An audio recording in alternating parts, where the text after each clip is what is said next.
toppings overload mo. Yan talaga ano lang. Pakita mo sa ano sa video yung i-compare natin. Sa vlog ng mga taga-Laguna, no? Pero hindi naman ganyan yung amin eh. Diba? Generalize nyo na kami. Hindi, sa price ba? Hindi, pero ito, yan yung pinakasikat naman doon na, ano eh, na tamihan. Sa price parang parehas lang. Magkano? 120? 110? 110? 90 yan. Ah, kaya pala. 90 lang. 90 lang. Kaya walang mga ganito. Diba?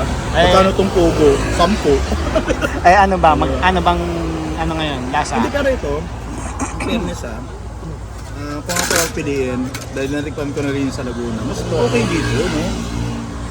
Ah, Sa pa lang. Ha? Tsaka ito may mga pa-toppings eh. Ayan, kumagad. Lalo na ito, itong ano na yan. Dito yung baboy. Baboy ba? Parang Pati yung chicharon yung matamis eh. pwede. No?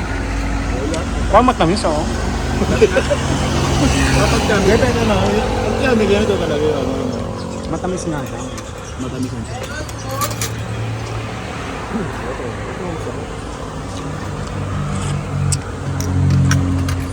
Kaldo.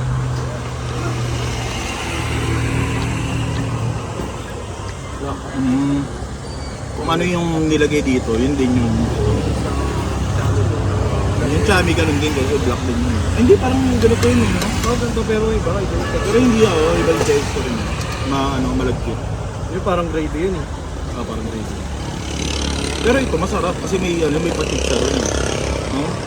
Samantalang yung doon, plain lang talaga na ano. Pero inubos pa rin namin kasi gutom na gutom talaga kami. Pero yung may sambandihado yun, no? Ang dami. Siguro good for people yun.